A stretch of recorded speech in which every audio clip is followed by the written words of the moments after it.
लिया है। मनुष्य में देवत्व का उदय हो, धरती पर स्वर्ग का अवतरण हो। भाइयों बहनों, ये संकल्प लिया है। व्यक्ति निर्माण हो, परिवार निर्माण हो, समाज निर्माण हो, इसके लिए योजना बनाई है, विचार क्रांति अभियान चलाया है। भाइयों बहनों, इसके मूल में गायत्री महामंत्र है। इस मंत्र को ही परम पूज्य गुरुदेव पंडित श्री राम शर्माचार्य जी ने कहते हैं 8 साल की उम्र में मदन मोहन मालवीय जी से गायत्री मंत्र का दीक्षा लिया था और कहते हैं यह पवित्र संस्कार हुआ था और उसी समय गायत्री मंत्र का जप करने का संकल्प लिया था। 8 साल की उम्र में 5 माला रोज गायत्री मंत्र का जप करेंगे और 15 साल की उम्र हुई जब श्री राम शर्माचार्य जी की, तब पिछले 3 जन्मों के गुरु आए। हिमालय वासी दीपक में प्रकट हुए अमलखेड़ा गांव में, उनके घर में पूजा स्थान पर, और उनके शरीर में वस्त्र नहीं था। ऐसा दृश्य देख करके अचेतन में चले गए श्री राम शर्माचार्य जी 15 साल की आयु में और देखा कि ये जो वस्त्र विहीन साधु ज्योति में प्रकट हुए हैं, ये मेरे पिछले 3 जन्मों के गुरु हैं। इनका मार्गदर्शन मुझे मिलता रहा है जब मैं स्वामी रामकृष्ण परमहंस था, संत कबीर था, समग्र रामदास था। इन तीनों जन्मों में मेरा मार्गदर्शन करते रहे हैं। जब समझ लिए तो कहते हैं परम पूज्य गुरुदेव ने 15 साल की उम्र में दादा गुरुदेव हिमालयवासी नागा साधु के चरणों में अपना सिर झुका दिया और कहने लगे आज्ञा करिए मुझे क्या करना है। तो दादा गुरुदेव ने सहजानंद महाराज जी ने 15 साल की आयु में कहा था कि भारतीय संस्कृति से संसार को अपलावित करना है, पूरे संसार को इस संस्कृति से जोड़ना है, जिससे कि संस्कृति जो है सुसंस्कारिता का बीजारोपण मानव में कर सके। भारतीय संस्कृति का प्रचार प्रसार का बहुत बड़ा काम करना है, फिर से नवयुग के अवतरण का काम करना है। जैसे त्रेता में काम हुआ था, द्वापर में काम हुआ था, उसी तरह से फिर से इस कलयुग में सतयुग लाने का काम करना है। इसके लिए कठिन साधना की जरूरत पड़ेगी। तो परम पूज्य गुरुदेव ने 15 साल की आयु में कहा बताइए गुरुदेव आज्ञा क्या है। तो परम पूज्य गुरुदेव को दादा गुरुदेव ने कहा गायत्री मंत्र का 24 महापोषण करिए और परम पूज्य गुरुदेव ने सहर्ष से स्वीकार कर लिया। अभी आप 9 दिन में 24,000 गायत्री मंत्र का जप किया था, लेकिन परम पूज्य गुरुदेव पंडित श्री राम शर्माचार्य जी ने भाइयों बहनों 1926 को बसंत पंचमी के दिन अपने दादा गुरुदेव के साक्षी में संकल्प लिया गायत्री मंत्र का 24 महापुरुषन करूंगा। एक पुरुषन 24 लाख गायत्री मंत्र का होता है। 1 वर्ष में गायत्री मंत्र जप किया जाता है। 24 वर्ष तक गायत्री मंत्र का जप किया, जौ की रोटी और छाछ पर रह करके। काली गाय को जौ खिलाते थे, धो करके साफ करके उसकी रोटी बनाई जाती थी। जौ की रोटी एक सुबह एक शाम में लेते थे। काली गाय के दूध से जो घी बनता था उस घी से दीपक जलाते थे। भाइयों बहनों 1926 में बसंत पंचमी के दिन एक दीपक जलाया गया, उसके सानिध्य में गायत्री मंत्र का जप होने लगा। 24 वर्ष तक की साधना परम पूज्य गुरुदेव ने की और भाइयों बहनों गायत्री माता के वरद पुत्र बन गए। गायत्री माता के वरद पुत्र बन गए परम पूज्य गुरुदेव ने। और गायत्री माता में कोई अंतर नहीं रहा। जैसे माँ बेटे का चेहरा एक ही होता है ना, नाक नक्श मिलने लगता है। भाइयों बहनों माँ को देख लो तो बेटे को देख लो ऐसा ही होगा, बेटे को देख लो तो माँ के जैसा ही होगा। वैसे परम पूज्य गुरुदेव और गायत्री माता में कोई अंतर नहीं रह गया। गायत्री मैं हो गए परम पूज्य गुरुदेव। और परम पूज्य गुरुदेव ने सोच लिया कि अब गायत्री मंत्र से जन जन को जोड़ करके भारतीय संस्कृति का फिर से उत्थान करेंगे और उसी उत्थान के अभियान को लेकर के हम जगह जगह जाते हैं। भाइयों बहनों हमारी संस्कृति में परंपरा थी कि जैसे ही बच्चे 15 साल 20 साल के हो जाए उसको जनेऊ कराना चाहिए। जैसे 15-20 साल की उम्र हो जाए उसको गायत्री मंत्र की दीक्षा देना चाहिए, गुरु से जोड़ना चाहिए। आध्यात्मिक उन्नति भाइयों बहनों के लिए ये बहुत ही आवश्यक है। भौतिक उन्नति के लिए स्कूल शिक्षा कॉलेज की शिक्षा काम आती है, लेकिन आध्यात्मिक उन्नति के लिए आध्यात्मिक और भौतिक उन्नति दोनों होना चाहिए मनुष्य के जीवन में। तो आध्यात्मिक उन्नति के लिए कहते हैं गुरु परंपरा में 15-20 साल की उम्र में गायत्री मंत्र की दीक्षा ली जाती थी। और दीक्षा जब दी जाती थी गुरु के द्वारा जनेऊ पहनाया जाता था। जब गुरु के द्वारा तो कहा जाता था आज से नियमित रूप से गायत्री मंत्र का जप करना, उपासना करने की बात कही जाती थी। बोले गायत्री माता की जय। दाता जय गायत्री माता आदि शक्ति तुम अलख निरंजन जग पालन करती माँ जग पालन करती सुख सुख भय क्लेश कलह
सविता की शाश्वती शक्ति तुम सावित्री सीता जयति जय गायत्री माता ऋगयजुताम अथर्व प्रणयनि प्रणव महामहिमे माँ प्रणव महामहिमे कुंडलिनी सहस्रार सुषुम्ना शोभा गुण गरिमे जयति जय गायत्री स्वाहा स्वधा शक्ति ब्रह्माणि राधा रुद्राणि माँ राधा रुद्राणि जय सतरूपा वाणी विद्या कमला कल्याणी जयति जय गायत्री माता जननी हम हैं दीनहीन दुख दारिद्र के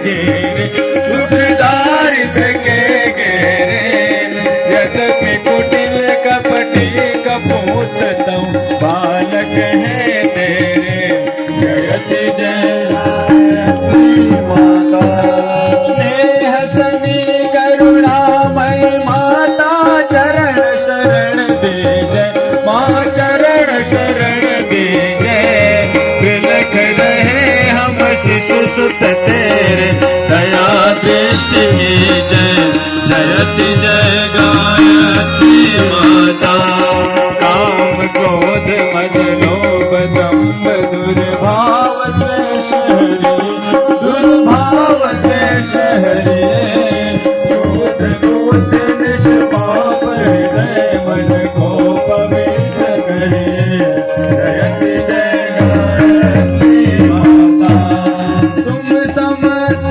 सब भाग तारिणी तुष्ट पुष्ट दाता माँ तुष्ट पुष्ट दाता सतमार्ग पर हमें चलाओ जो है सुखदाता जयति जय गायत्री माता जयति जय गायत्री माता कि तू धरती का एक दिन भगवान कहलाएगा, सारी दुनिया चरणों में सिर नवाएगी। भाइयों बहनों, उस ऋषि के सानिध्य में बैठ करके आप सब लोग सत्संग कर रहे हैं। परम पूज्य गुरुदेव आज परिचय के मोहताज नहीं है। भाइयों बहनों, क्या स्कूल, क्या कॉलेज, क्या विश्वविद्यालय, दुनिया का कोई ऐसा विश्वविद्यालय नहीं है जहां पर उनकी लिखी हुई किताबें न पढ़ाई जाती हो। लाइब्रेरी में कोई ऐसा दुनिया का लाइब्रेरी नहीं जहां पर श्री राम शर्मा आचार्य जी के लिखित पुस्तक नहीं हो। परम पूज्य गुरुदेव पंडित श्री राम शर्मा आचार्य जी ने भाइयों बहनों चारों वेदों का भाष्य किया। कितने वेदों का भाष्य किया? बोलिए। चारों वेदों का भाष्य किया। चारों वेदों का भाष्य करने वाला अभी तक में दुनिया में गिनती के 4 लोग हुए। 5वें श्री राम शर्मा आचार्य जी। चारों वेदों का भाष्य करना आसान नहीं है। वो भाषा ही समझ में नहीं आती भाइयों बहनों, अर्थ समझ में नहीं आता। ऐसे ऐसे गूढ़ मंत्र उसमें है, उसका अर्थ समझना मुश्किल होता है। दुनिया उसको अभी तक समझ नहीं पाई। इतना ज्ञान और विज्ञान उसमें भरा हुआ है। आगे और उसका भाष्य किया श्री राम शर्मा आचार्य जी, और हिंदी में किया और वैज्ञानिक प्रतिपादन दिया। भाइयों बहनों, भारतीय संस्कृति के उत्थान के लिए, पुनर्स्थापना के लिए चारों वेदों का भाष्य किया श्री राम शर्मा आचार्य जी। और इतना ही नहीं, यही नहीं ठहरे। इस ऋषि के सानिध्य में आप सत्संग कर रहे हैं। चारों वेद का ही नहीं, 108 उपनिषद का भाष्य किया। 108 उपनिषद का भाष्य, ले आओ इधर ले आओ। 18 पुराण का भाष्य किया। भाइयों बहनों, एक 19वां पुराण लिखा है, जिस पुराण का नाम है श्रीमद् प्रज्ञा पुराण। उस युग ऋषि के सानिध्य में बैठ करके सत्संग कर रहे हैं, जिन्होंने 24 गीता 20 स्मृतियों का भाष्य किया। और इतना ही नहीं, लगभग 3500 किताब लिखा। 3500 किताब, ज्ञान की गंगा बहा दी भाइयों बहनों, ज्ञान की गंगा बहा दी। और उस ज्ञान की गंगा में जो लोग डुबकी लगा रहे हैं ना, उनको क्या मिल रहा है मालूम है? क्या मिल रहा है? कल की कथा में कितने लोग आए थे? याद है कल हमने कहा था, बिनु सत्संग विवेक न होई, बिनु सत्संग विवेक न होई, राम कृपा बिनु सुलभ न सोई, राम कृपा बिनु सुलभ न। ताली हाथ उठाकर बजाइए तो। बिनु सत्संग विवेक न होई, बिनु सत्संग विवेक न होई, राम कृपा बिनु सुलभ न सोई, राम कृपा बिनु सुलभ न सोई, बिनु सत्संग विवेक न होई। कल हमने बताया था भाइयों बहनों कि ज्ञान गंगा में नहाते हैं भगवान की कृपा से, भगवान की कृपा से आते हैं और ज्ञान की गंगा में जब आकर बैठते हैं तो क्या मिलता है बाबू? बिनु सत्संग विवेक न होई। विवेक सत्संग के बिना आदमी को मिलता नहीं है, ये दुनिया के किसी और बाजार में मिलता नहीं है, केवल यही मिलता है विवेक। भाइयों बहन, उस युग ऋषि के सानिध्य में बैठकर ज्ञान गंगा में जो नहा रहे हैं, इस ज्ञान गंगा से भाइयों बहनों विवेक की प्राप्ति होती है, विवेक की प्राप्ति होती है। और विवेक अगर नहीं मनुष्य के पास हो तो कहते हैं मनुष्य की मर्यादा खो देता है, मानवता मनुष्य अपनी खो देता है, इंसानियत खो देता है, अपनी महानता को खो देता है। जिस मानव को भाइयों बहनों महामानव बनना चाहिए, वो महामानव नहीं बन करके क्या बन जाता है? दानव बन जाता है, दानव बन जाता है।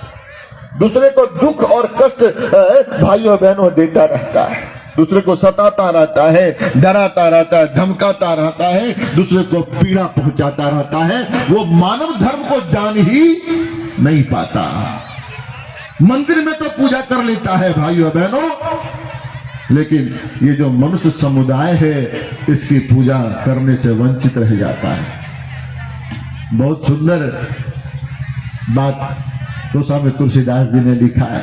उस मानव धर्म से मनुष्य वंचित रह जाता है जब ज्ञान की गंगा में भाइयों बहनों नहीं नहा पाता और यहाँ का विवेक नहीं ले पाता है, तो उसको ये बात समझ में नहीं आती कि सबसे बड़ा धर्म क्या है, सबसे बड़ा धर्म क्या है। परहित सरिस धर्म नहीं भाई, परहित सरिस, परहित सरिस धर्म नहीं भाई, परहित सरिस धर्म,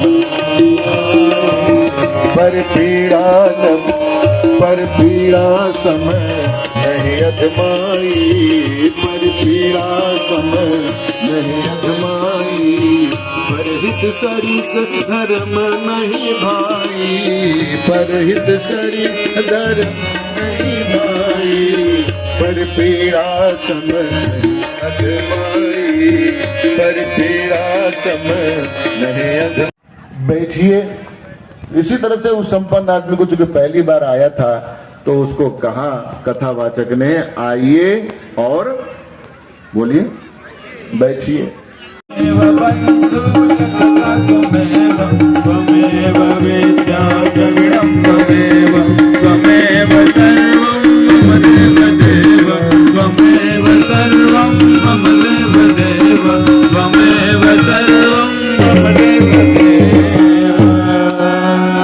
आरती की थाली को ऊपर उठा दिए, सभी भाई बहन दोनों हाथ ऊपर कर ले, आपके लिए का भाव करें। ओम भर्गो देवस्य धीमहि धियो यो नः प्रचोदयात्। अपने मुखमंडल से हाथ को लगा ले, आरती लेने का भाव कर लें। आरती की थाली। बैठिए और जाइए, आइए बैठिए और जाइए। तो पत्नी तो समझ गई, चूंकि वो बहुत बार कथा सुन चुकी थी, वो जानती थी कथा में क्या सुनने के लिए मिलता है, लेकिन वो अपने पति को ये नहीं बोली कि आप कुछ भी सुन करके नहीं आए। उसने अपने पति की बड़ाई किया और कहा कि आप बहुत अच्छी बात सुन करके आए। ये मंत्र बहुत बड़ा मंत्र है, ये कथा में सुनने के लिए मिल जाए तो समझो अपना अहो भाग्य है। मेरा भी अभी तक ऐसा भाग्य नहीं जागा कि मैं भी ये सुनूं। आइए बैठिए जाइए, जो आपको सुनने के लिए मिला है। अगर इस मंत्र को आप सिद्ध कर लेंगे तो बहुत लाभ प्राप्त होगा। पत्नी ने पति की बड़ाई कर दिया, बुराई कर देती तो दोबारा कथा में वो जाता नहीं, इसलिए बड़ाई कर दिया। और पति मैं जाना हरि का पथ सर वात समाना, हरि का पथ सर वात समाना, प्रेम ते प्रकट होई मैं जाना, प्रेम ते प्रकट होई मैं जाना, प्रेम ते प्रकट होई मैं जाना, प्रेम ते प्रकट होई मैं जाना। हमारे संस्कृति में ही शास्त्र नया संसार बसाएंगे, नया इंसान बनाएंगे। विश्व हमारा, विश्व हमारा, विश्व हमारा। भाइयों बहनों, विश्व हमारा है, धरती अपनी है, ये हमारी संस्कृति का पावन संदेश है। भाइयों बहनों, हम उस संस्कृति को जन जन से जोड़ें, अपने आप से तो जोड़े ही, क्योंकि संस्कृति से जन में भाइयों बहनों मानवता आएगी, भाईचारा आएगा, प्रेम आएगा, ये संप्रदायवाद का जहर खत्म हो जाएगा, उतर जाएगा। आज जो संप्रदाय का अर्थ होता था समान अधिकार प्रदान करना, आज वो संप्रदायवाद का जहर लेकर के भाइयों बहनों मानव समाज को बांट रहा है। ऐसे में भारतीय संस्कृति के प्रचार प्रसार के लिए यज्ञ और गायत्री से जन जन को जोड़ने के लिए परम पूज्य गुरुदेव माता सतमार्ग